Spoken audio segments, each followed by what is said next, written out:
రాజధాని అమరావతి ప్రాంతం మీదుగా వెళ్లే విజయవాడ బైపాస్ అందుబాటులోకి రావడంతో సమీప గ్రామాల ప్రజలకు టోల్ కష్టాలు మొదలయ్యాయి. బైపాస్ మీదుగా రాకపోకలకు వీరంతా వెంకటపాలెం టోల్ ప్లాజా వద్ద ఫీజు చెల్లించాల్సి వస్తోంది. దీంతో ఎన్హెచ్ఏఐ అధికారుల తీరుపై తీవ్ర అసంతృప్తి వ్యక్తం చేస్తున్నారు. సమీప గ్రామాల వారికి మినహాయింపు ఇవ్వకపోవడం ఏమిటని స్థానికులు మండిపడుతున్నారు. భూములిచ్చినందుకు ఇదా బహుమతి అని ప్రశ్నిస్తున్నారు. ఈ సమస్య పరిష్కరించాలని, లేకపోతే త్వరలోనే ఇక్కడ దీక్ష చేస్తామని రాజధాని రైతులు హెచ్చరించారు. దీనిపై పూర్తి వివరాలు మా ప్రతినిధి శివ వెంకటపాలెం టోల్ గేట్ నుంచి అందిస్తారు. రాజధాని ప్రాంతంలో రైతుల కష్టాలు ఒక్కొక్కటిగా తగ్గాల్సిందిపై పెరుగుతున్న పరిస్థితి కనిపిస్తోంది. అయితే కూటమి ప్రభుత్వం అధికారంలోకి వచ్చిన తర్వాత సమస్యలు తగ్గుతాయని భావించారు. కానీ తాజాగా టోల్ రూపంలో వారికి మరో కొత్త సమస్య ఏర్పడుతున్న పరిస్థితి కనిపిస్తోంది. ఏదైతే వెస్ట్ బైపాస్ పేరుతో విజయవాడకి సంబంధించి కూడా మంగళగిరి మండలం కాజా నుంచి కూడా విజయవాడ గన్నవరం వరకు కూడా టోల్ గేట్ వెస్ట్ బైపాస్ మీద వేశారు. ఈ వెస్ట్ బైపాస్ దాదాపుగా 34 కిలోమీటర్ల వరకు ఉంటున్న పరిస్థితి కనిపిస్తుంది. అయితే ఈ 34 కిలోమీటర్లకు సంబంధించి కూడా వెంకటపాలెం అంటే రాజధానికి సంబంధించి కీలకమైన సీడ్ క్యాపిటల్ ఉన్న వెంకటపాలానికి ఈ గ్రామంలో వస్తుంది. రాజధాని రైతులు రాకపోకలకు మాత్రం టోల్ ఫీజు చెల్లించాల్సి వస్తుంది. ప్రస్తుతం రాజధాని రైతులు ఉన్నారు. సార్ ఏంటి అసలు ఈ టోల్ గొడవ ఏంటి? సార్ మరి రాజధాని వచ్చిన తర్వాత మాకేదో మంచి కళ్ళగన్నాం, మంచి రోడ్లు వస్తాయి, మంచిగా ఉంటుందని. ఈవెన్ మాకు వెహికల్ రావడానికి కూడా ఎంగడపాలెం అనే దారి ఎవరికి తెలియట్లా, మాకు కూడా తెలియట్లేదు. యాక్చువల్గా మేము ఎంగడపాలెం ఊళ్ళో ఉంటున్నాం కాబట్టి మాకు అసలు రావడానికి దారి లేదు. అసలు లెఫ్ట్ ఫ్రీ ఉండాలి ఎక్కడైనా సరే టోల్ గేట్ దగ్గర అనేది. ఆ లెఫ్ట్ ఫ్రీ అనేది కూడా లేదు. అదే అంటే మీరు అది చూపండి, ఆధార్ కార్డు చూపండి, లేకపోతే అది చూపించండి. ఒక్కోసారి ఆధార్ కార్డు జేబులో ఉంటుందో లేకపోవచ్చు, అది వేరే విషయం. అది లేకపోతే మేము ఇక 2 టోల్ గేట్లు కట్టి ఎంగడపాలెం వెళ్ళాల్సి వస్తుంది. నీ ముఖ్య ఆడందరూ ఆడి ఊరు చుట్టూ తిరిగి ఇట్లా చూపించాల్సి వస్తుంది ఎంగడపాలెం రావాలంటే. అసలు వెహికల్ పోవడానికి కానీ అసలు బస్సు దిగి పబ్లిక్ రావడానికి కూడా లేదు. ఈ హైవే వేసిన తర్వాత ఒక విధంగా చెప్పాలి అంటే ఎంగడపాలెం అనేది ఎక్కడ ఎవరికి ఉందో కూడా అర్థం కావట్లేదు. మా పరిస్థితి అధ్వానంగా ఉంది.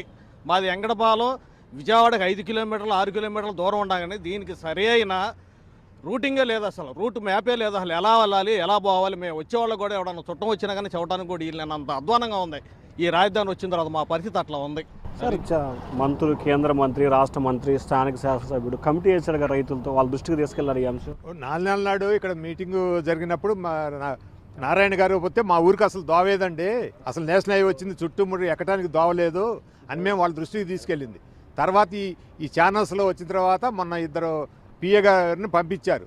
వాళ్ళు ఏమంటారంటే మీరు 350 రూపాయలు మాకెందుకు, అసలు ఫీజు 4200 అయింది.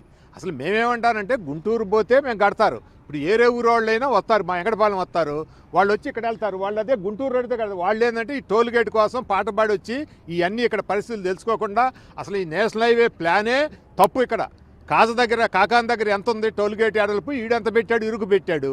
10 ఏళ్ళు నేనే కోదాడిపోయేస్తున్నాను, నన్ను మీరు కాగితం చూపించమంటాడు ప్రతి ఒక్కరిని. ఇప్పుడు నీకు ఆ రోడ్డు ఎక్కితే టోల్ గేట్ కట్ట, అసలు 15 కిలోమీటర్ల దూరంలో టోల్ గేట్ అని పెడతానికి వీల్లేదు, 30 కిలోమీటర్ల గ్యాప్ ఉండాలి. అసలు ఈ నేషనల్ హైవే ప్లానింగే తప్పు. ఆ గత ప్రభుత్వంలో తూర్పేపుకు మార్పేసి ఆ టవర్ లైన్లు కూడా 15-30 కోట్లు వేస్ట్ చేసి ఇదంతా ఇరుగ్గా చేసి అండర్ ప్లాస్లు ఇవ్వకుండా ఈ నేషనల్ హైవే ప్లాన్ అదేదే తప్పు. ఇప్పుడు కాంట్రాక్ట్ ఇస్తారు, ఇదిగో ఈ ఊరాళ్ళకి ఉచితంగా పోవాలని వాళ్ళు చెప్పాలి కదా. నేను వచ్చాను ఒకరోజు, మేము కాంట్రాక్టర్ అండి మాకేం తెలియదు అంటాడు. నువ్వు ఎట్టొచ్చావు, అసలు ఎందుకు వసూలుకి వచ్చావు? ఇప్పుడు మా పొలాలకి డబ్బులు ఇలా 22 లక్షలు చేసి దౌర్జన్యంగా లాగేసుకున్నారు. కిష్టాయపాలెం 5 లక్షలు, ఎర్రపాలెం మళ్ళీ అది కాకుండా ఇంకొకటి మా మీద పడేసింది. అసలు భూమి ఇచ్చిన రైతుల కన్నా ఉచితంగా పోనీయాలి. సరే మేము క్వార్టర్లా, నేను అన్నాను గుంటూరు పోతే తీసుకోవయ్యా, మేము కాదంట్లా, 3 ఏళ్ళు ప్యాస్ చేసుకున్నాం. ఈ మధ్య ఏమంటాడు మళ్ళీ మీ లిస్ట్ అన్న పెట్టండి, మీ ఆధారు, మీ ఇది తీసుకురమ్మని చెప్పాడు, సీ బుక్ అన్ని తెమ్మని చెప్పాడు. చెబితే మేము వాళ్ళకి నేషనల్ హైవేకి చెప్పి మేము 350 రూపాయలు తెచ్చుకుంటాం. 350 రూపాయలు నువ్వు తెచ్చుకున్నప్పుడు మేము గుంటూరు పోతున్నా, నీకు టోల్ కడతానికి వీల్లేదు. అసలు ఈ నేషనల్ హైవే ప్లానే తప్పు. వీళ్ళు నేషనల్ హైవే వాళ్ళు తీసుకెళ్ళినా దీని గురించి ఈ ఛానల్ వచ్చిన తర్వాతే మా వాళ్ళంతా గోల్ చేసిన తర్వాత మేము ఒకటే చెబుతున్నాం, ఇంత మటుకి చెప్పడం అయిపోయింది, ఇక్కడ నిరాదర్శ పెడతాం, శిబిరం వేసి ఈ నేషనల్ హైవే కానీ ఈ నేషనల్ హైవే వాళ్ళు మినిస్టర్లు చెప్పినారు, ఒక ఎంపీ గారికి వింటారు. అసలు ఇరుకు పెట్టాడు. నువ్వు పద్దానికి వసూలు లేనిది వెంకటపాలెం ఊళ్ళోకి పోతుంటే డబ్బులు అంటావు, 10 ఏళ్ళు ఇక్కడ అడ్డం పెడతాం, ఫ్రీ లెఫ్ట్ చేసి నాకే పెట్టారు. రాత్రి మా డ్రైవర్ పట్టాడితే అప్పుడు తీశారు. ఏరే ఊరు వాళ్ళు కూడా వస్తారు. నువ్వు వాళ్ళు గుంటూరు బస్ తీసుకోవాలి కానీ వెంకటపాలెంకి వస్తే టోల్ గేట్ అలా వసూలు చేస్తావు, కరెక్ట్ కాదు కదా. అది వస్తారు అనేక వాళ్ళు, నువ్వు టోల్ గేట్ ఎంత అదేమంటే నేను కాంట్రాక్ట్ పడ్డాడు, నువ్వు తెలుసుకోకుండా ఎందుకు పడావు? అందరూ తెలుసుకోవాలి కదా. ఈ టోల్ గేట్ మూలాన విపరీతమైన బాధలు రైతులు పడుతున్నారు. సామాన్య కారు లేని వాళ్ళు ఎవరు లేరు, సామాన్యుడు కూడా కారు ఉంటుంది అందరికీ. నువ్వు ప్రతిదానికి డబ్బులు వసూలు చేసి ఇది పెట్టితే ఎట్ట కుదురుద్ది? ఈ భూములకి రేటు ఇచ్చావా? దౌర్జన్యంగా లాగేసుకున్నావు, రోడ్డు వేసుకున్నావు, ఉద్యోగాలు లేవు. నువ్వు వ్యాపారం చేసేది ఇప్పుడు నేషనల్ హైవే చేసేది వ్యాపారం, ఉచితమే కాదు. 155 చట్టం పెట్టినప్పుడు ఆ 3D నోటీస్ ఇస్తే భూమి అంట వాళ్ళదేనంట. ఇది ప్రభుత్వం, కేంద్ర ప్రభుత్వాలు, రాష్ట్ర ప్రభుత్వాలు అందరిది తప్పు ఉంది. సిఆర్డీఏ రోడ్లో కంటే రోడ్డు వేసాడు, ఆ భూములకు అన్యాయం చేశారు, మళ్ళీ ఇట్లా అన్యాయం చేస్తున్నారు. దీన్ని పట్టించుకొని చేయకపోతే మేము నిరాదీక్ష శిబిరం పెడతాం, తొందరలోనే చేసి దీని అంతేదో తేలుస్తాం. సార్ ఏంటి ప్రధానంగా చూసుకుంటే 15-20 కిలోమీటర్ల వైపు ఫ్రీగా ఉండాలి. సో ఎందుకు మీరు మీ ఊరు ట్యాచ్ చేస్తున్నారు? ఇక్కడ ఈ రోడ్డు వచ్చినప్పుడు కాజా దగ్గరగా ఉన్నా కూడా 15 కిలోమీటర్లోనే టోల్ గేట్ ఇవ్వడం జరిగిందండి. అది ఎంబటే ఇవ్వకూడదు, అది కొన్ని రూల్స్కి విరుద్ధంగా ఇచ్చారు. పైపెచ్చి వెంకటపాలెం గ్రామంలో భూములు ఇచ్చాము దీనికి హైవేకి. ఈ భూములు ఇచ్చింది కాకుండా సర్వీస్ రోడ్డు కూడా ఇవ్వకపోయారు. వెంకటపాలెం గ్రామానికి భూములు ఇచ్చినాము టోల్ గేట్కి, సర్వీస్ రోడ్డుకి. అండర్ పాస్ లేదు, అసలు సర్వీస్ రోడ్డు ఇవ్వాల్సింది సర్వీస్ రోడ్డు కూడా ఇవ్వకోకుండా మరి అసలు మా ఊరు ఎవరైనా చుట్టాలు రావాలన్నా కూడా 2 టోల్ గేట్లు కట్టి రావాల్సి వస్తుంది.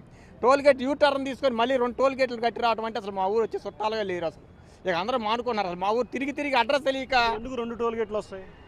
Free left free service road free ఇవ్వాల, లెఫ్ట్ ఇవ్వకోకుండా మళ్ళీ టోల్ గేట్లోకి వెళ్ళి మళ్ళీ తిరిగి మళ్ళీ సర్వీస్ రోడ్డుకి వెళ్ళాల్సి వస్తుంది. అందువల్ల 2 టోల్ గేట్లు మా ఊరు అయితే వచ్చేటప్పుడు 2 టోల్ గేట్లు కట్టాల్సి వస్తుంది, వెళ్ళేటప్పుడు. వెంకటపాలెంలో ఉన్న టీటీడీ దేవస్థానానికి వచ్చిన వాళ్ళు కూడా ఇదే పరిస్థితి. మేము ప్లాట్ల కోసం పోవాలనుకోండి, కారు వేసుకొని ఆ ప్లాట్లు చూస్తానికి పోయినా వస్తున్న టోల్ గేట్లు కట్టాల్సి వస్తుంది. ఊళ్ళో ఉండి మాకు సర్వీస్ రోడ్డు ఇకపోతే ఇంత పొలం ఇచ్చి ఇంటికి రాకోకుండా చుట్టాలు ఊరు వెనక్కి తిరిగిపోయే పరిస్థితులుగా ఉంది. వెంకటేశ్వర సాంగ్లోకి వెళ్తే వెంకటేశ్వర సాంగ్ కనపడతా. ఈ టోల్ గేట్లోనే ఎడిదిరిగి రాగానే మళ్ళీ ఇదే టోల్ గేట్లోకి వస్తున్నాం, కానీ గుడికి వెళ్ళని పరిస్థితిగా ఉంది. ఇది చాలా ఇబ్బంది అయ్యే పరిస్థితి.